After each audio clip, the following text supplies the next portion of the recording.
वही समस्त कर्मों का साधन है और काल ही समस्त प्राणियों को विभिन्न कर्मों में नियुक्त करने का कारण है। हे सुग्रीव, तुमने मेरी आज्ञा से बेटा अंगद के द्वारा अपने बड़े भाई का जो कुछ शास्त्रों और दैहिक कर्म हो वह सा विधि पूर्वक करो। तब जो आज्ञा का मुख बलवान वानरों के साथ बाली के सबको फूलों के विमान पर रख करके समस्त राजोचित उपचारों के सहित भेड़ी और दुदुम्बी आदि का घोष करते हुए ब्राह्मण मंत्री वर्ग, युद्धपति वानरगण, पूर्वासी तारा और अंगद के साथ उससे ले जाकर सुग्रीव ने बड़े प्रयत्न से शास्त्रानुकूल सब संस्कार किए और फिर स्नान नादि करके मंत्रियों के साथ राम के पास लौट आया। श्री रघुनाथ जी ने लक्ष्मण जी से कहा कि अब तुम जाकर के सुग्रीव को राज सिंहासन पर अभिषिक्त कर दो। आज्ञा पाकर सभी लोग रघुनाथ जी के चरणों में सिर नवाकर चल दिए। जय जय श्री राम, जय श्री राम। गुरजन विप्र समाज, राज दीनी सुग्रीव का अंगद का युवराज। लक्ष्मण जी ने तुरंत ही सब नगरवासियों को और ब्राह्मणों के समाज को बुला लिया और सुग्रीव को राज और अंगद को युवराज पद दे दिया। शंकर भगवान कहते हैं कि हे पार्वती, श्री राम के समान हित करने वाला गुरु, माता पिता, बंधु और स्वामी कोई नहीं है। असुर नर मुनि सब कहे हरीति, अस्वार्थ लागी करहि सब प्रीति। देवता, मनुष्य और महात्मा सभी स्वार्थ से ही प्रेम करते हैं। जो सुग्रीव बाली के भय से रात दिन व्याकुल रहता था, जिसके शरीर में बहुत से घाव थे, चिंता से छाती जलती रहती थी, उसको श्री रघुनाथ जी ने वानरों का राजा बना दिया। सुग्रीव मन में सोच रहा है और आगे श्री राम के द्वारा शरद ऋतु का वर्णन, लक्ष्मण का क्रोध, सुग्रीव से वार्ता, सीता जी के खोज में बंदरों का प्रस्थान, मंगल रूप भयो बन तबते, अकीन निवास रमापति जबते। जब से श्री रघुनाथ जी यहाँ आकर रुके हैं तब से वन मंगल रूप हो गया है। लखन लाल जी को श्री राम अनेक ज्ञान, वैराग और राजनीति की कथाएं सुनाते हैं। हे लक्ष्मण, देखो मोरों के झुंड बादलों को देख करके नाच रहे हैं, जैसे वैराग में अनुरक्त गृहस्थ किसी विष्णु भक्त को देख करके हर्षित होता है। आकाश में बादल घुमर घुमर कर गर्जना करते हैं। सीता जी के बिना मेरा मन डर रहा है। बिजली की गति बादलों में बहती नहीं है, जैसे दुष्ट मनुष्य की प्रीति स्थिर नहीं रहती है। बादल पृथ्वी के पास आकर बरस रहे हैं, जैसे विद्वान पुरुष विद्या पाकर नम्र हो जाता है। बुंदों की चोट पर्वत उसी प्रकार सहते हैं, जैसे दुष्ट के वचन संत सहते हैं। क्षुद्र नदी भई चली तोराई, अजस थोरहु धन खलई तेराई। अभूमि परत ढाबर पानी, अजनु जीवही माया लपटानी। छोटी नदियां भर करके तुराती हुई चली, जैसे थोड़े धन से भी दुष्ट की तरह जाते हैं। पृथ्वी पर पड़ते ही पानी गदला हो गया है, जैसे शुद्ध जीव के माया लिपट गई हो। जल एकत्र होकर के तालाबों में भर रहा है, जैसे सद्गुण सज्जन के पास चले आते हैं। नदी का जल समुद्र में जाकर वैसे ही स्थिर हो जाता है, जैसे जीव श्री हरि को पा करके अचल आवागमन से मुक्त हो जाता है। हे लक्ष्मण, पृथ्वी घास फूस से परिपूर्ण हो गई है, जिससे रास्ते दिखाई नहीं दे रहे हैं, जैसे पाखंडवाद से सदग्रंथ लुप्त हो जाते हैं। चारों तरफ मेढकों की ध्वनि ऐसे सुनाई देती है कि मानो पृथ्वी वेद पाठ कर रहे हो।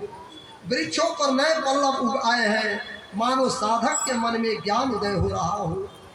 आग और जवासा बिना पत्ते के हो गए हैं, जैसे राज में दुष्टों का प्रभाव खत्म हो गया है।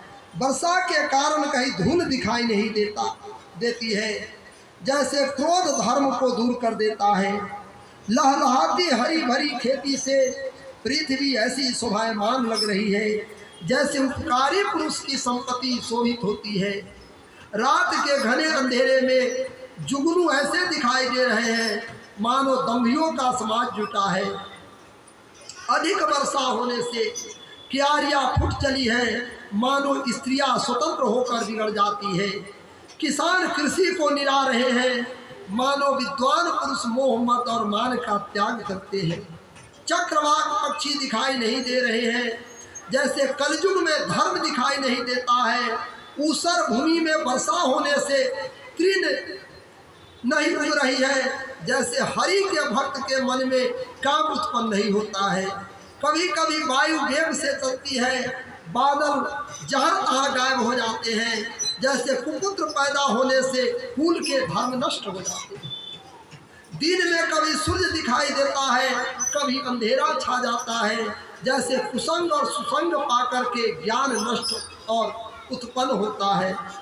बरसा विगत शरद ऋतु आई, लक्ष्मण देखौ परम सुहाई। फूले काश सकल मोहि छाई, अजनु वर्षा कृत प्रगट बुढ़ाई। ऊदी अगास्ति पंथ जल सोसा, अजि मिलो वही सोसई संतोषा। सरिता सर निर्मल जल सोहा, असंत हृदय जस गत मद मोहा। हे लखन, वर्षा ऋतु चली गई है, शरद ऋतु का आगमन हो गया। काश फूलकर वर्षा ऋतु का बुढ़ापा दर्शाता है। अगस्त तारा उदय हो गया है, रास्तों का जल सूख गया है। नदियों और तालाबों का जल ऐसे शुद्ध हो गया है मानो संत के हृदय में मद और मोह दूर हो गया है। नदियों और तालाबों का पानी धीरे धीरे सूख रहा है जैसे ज्ञानी पुरुष ममता का त्याग करते हैं। शरद ऋतु जानकर खंजर पक्षी आ गए हैं जैसे समय पाकर पुण्य प्रकट हो जाते हैं। न कीचड़ है न धूल, इससे धरती ऐसी शोभा दे रही है जैसे नीति निगुण राजा की करनी। जल के कम हो जाने से मछलियां व्याकुल हो रही है जैसे मूर्ख गृहस्थ धन के बिना व्याकुल होता है। आकाश बिना बादलों के सुंदर लग रहा जैसे भक्त सब आशाओं को त्याग करके सुशोभित होता है। कहीं कहीं थोड़ी थोड़ी वर्षा हो रही है जैसे कोई कोई मेरी भक्ति प्राप्त करता है। शरद ऋतु पाकर के राजा, तपस्वी, व्यापारी और भिखारी क्रमशः विजय, तप, व्यापार और भिक्षा के लिए हर्षित होकर चलते हैं। जैसे हरि भक्त भक्ति को पा करके चारों आश्रम अपने साधन रूप श्रमों को त्याग देते हैं।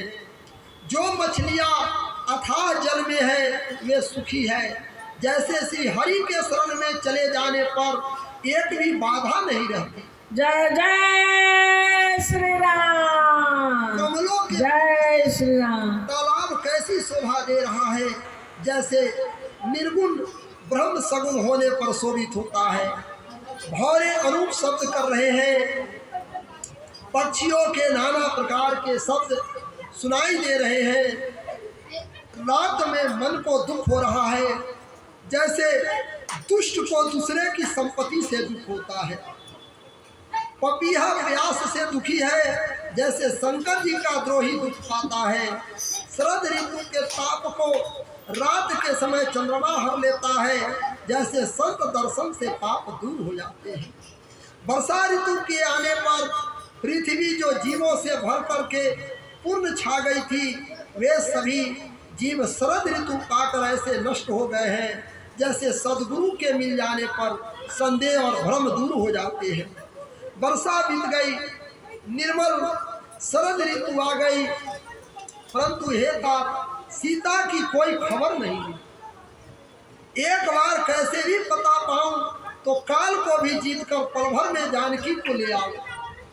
रघुनाथ जी कहने लगे कि हे लखन, सीता कहीं भी जीवित होती तो मैं उसे अवश्य ले आऊंगा। सुग्रीव ने भी राजकोष और स्त्री पाकर मेरी याद भुला दी है।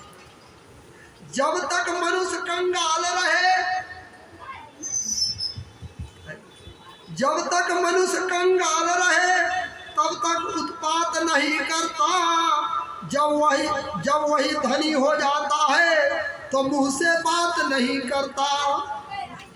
धिक है ऐसी प्रभुताई पर जो दुर्जन कर दे संजन को। लानत है ऐसी चांदी पर जो मिट्टी कर दे जीवन को। जही सायक मारा मैं बाली अतः सरहद मूड का काली। अब देखिए, जिनकी कृपा से मद और मोह छूट जाते हैं उनको कहीं स्वप्न में भी क्रोध आ सकता है। यही लीला माप है। जय जय श्री राम। श्री जय रघुनाथ जय जी, श्री राम। श्री रघुनाथ जी ने लक्ष्मण को फिर समझाया कि सुग्रीव को केवल भय दिखाकर ही ले आओ। यहाँ पवन सुत हृदय बिचारा राम काजू सुग्रीव विसारा। जिस प्रभु ने सुग्रीव को राजा बनाया उस सुग्रीव ने प्रभु को भूल गया। और जहाँ पवन सुत हृदय बिचारा राम काजू सुग्रीव विसारा। हनुमान जी ने अपने मन में सोचा कि सुग्रीव ने श्री राम के कार्य को भुला दिया। हनुमान जी को ऐसा ज्ञात हुआ। हनुमान जी सोचने लगे कि सुग्रीव भुला गए भगवान के काम को। सुग्रीव के पास जाकर के सब प्रकार से समझाया। यही अवसर लक्ष्मण पुरे आए, अक्रोध देखी जाता कपिधाए।